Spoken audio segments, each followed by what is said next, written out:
मेरे प्रिय दोस्तों और मित्रों, आज का प्रश्न यह है कि क्या श्री राम कुल्हाड़ी के प्रहार से कटे हुए वृक्ष की भांति पृथ्वी पर गिर पड़े।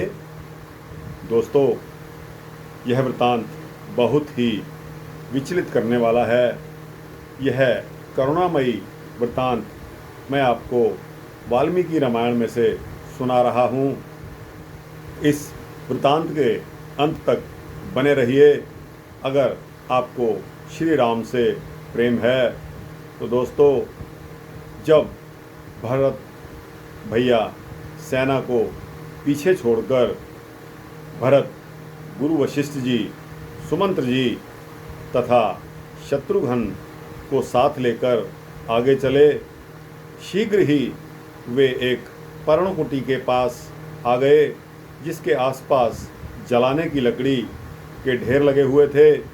कुटिया की दीवारों पर विशाल धनुष तथा भयंकर बाणों से भरे तरकश लटके हुए थे। तलवारें तथा अन्य अनेक श्रेष्ठ हथियार भी थे। आत्मसुरक्षा वह भी गहरे जंगल में तथा राक्षसों के विनाश के लिए यह सब तो आवश्यक था। भरत की दृष्टि पेड़ों की शाखाओं पर गई, जहाँ छाल से बने हुए वस्त्र सूख रहे थे।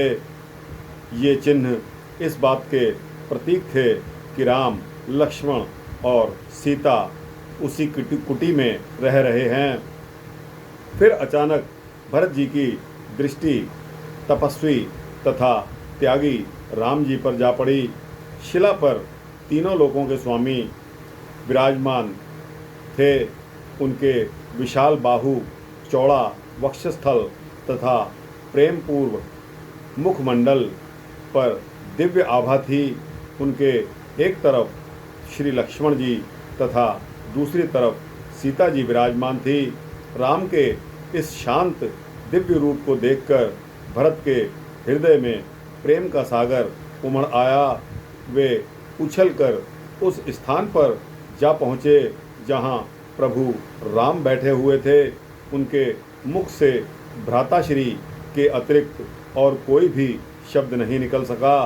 वे चरणों में गिरकर सुबक सुबक कर रोने लगे। भरत ने चरणों में प्रेम की अश्रुधारा से प्रभु राम के चरण कमल धो डाले।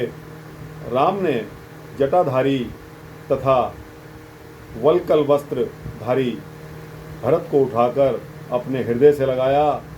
साहस बटोर कर भरत जी ने भी निवेदन किया कि भैया, पिताजी का आपका वियोग ना सहन का कर पाने की वजह से देहांत हो गया है। आपका स्मरण करते करते उन्होंने अपने प्राण त्याग दिए। अतः मैं आपका राज तिलक करने समस्त समाज के साथ वन में आया हूँ। कृपा करें, मेरे साथ अयोध्या चलें तथा राजाहीन प्रजा को सांत्वना प्रदान करें। पिताश्री के देहांत का समाचार सुनते ही प्रभु राम कुल्हाड़ी के प्रहार से कटे हुए वृक्ष की भांति पृथ्वी पर गिर पड़े। भरत, लक्ष्मण तथा सीता जी ने उनको धीरज बंधाते हुए बहुत प्रयास किया।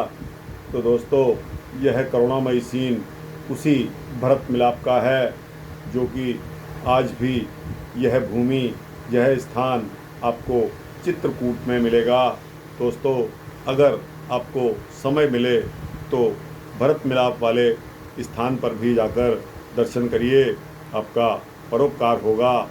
दोस्तों, यहाँ लोग अयोध्या अयोध्या की बात करते हैं। मैंने अयोध्या में यह देखा कि आज कितना समय हो चुका राम मंदिर के बनते हुए, लेकिन कुछ नहीं बन पाया।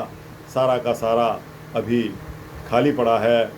दोस्तों, इस मन से विचलित होकर मैंने चित्रकूट की तरफ कूच किया। दोस्तों, यकीन मानिए, चित्रकूट जाकर मुझे आत्मिक शांति प्रदान हुई। सर्वप्रथम रेलवे स्टेशन से मैं रामघाट गया।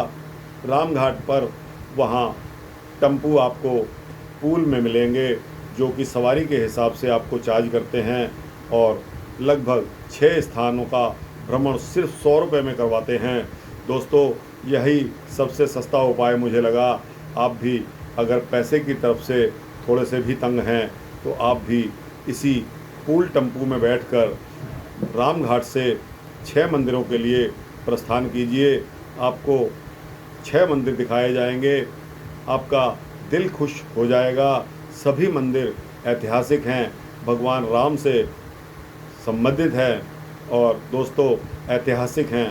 कोई इस तरह का मंदिर नहीं है जो कि ढोंग और पाखंड को दर्शाता हो।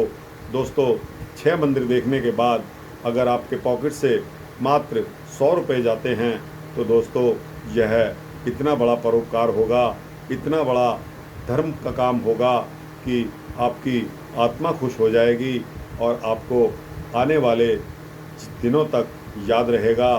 तो दोस्तों, इस का संकल्प दर्शन करने का, चित्रकूट में जाने का और इस तरह से मंदिरों के दर्शन करने का आप मेरा यह सुझाव कृपया नोट करें। और इसके अलावा आप टैक्सी से भी जा सकते हैं, लेकिन वह आपको महंगी पड़ेगी। तो दोस्तों, इस वृत्तांत में आज इतना ही। अगर यह वृत्तांत आपको अच्छा लगा हो, इसको लाइक करके शेयर अवश्य करना। दोस्तों, आप जैसे कितने ही सूझबूझ वाले, भक्ति वाले जिज्ञासु इन वृत्तांतों का इंतज़ार कर रहे हैं, कृपया उन तक भी यह वृत्तांत पहुंचाना तो आपका परोपकार होगा। इसी तरह के वृत्तांत पाने के लिए अगर सब्सक्राइब करेंगे तो आपको रोज़ाना इसी प्रकार के वृत्तांत मिलते रहेंगे। जय श्री राम, जय श्री कृष्ण।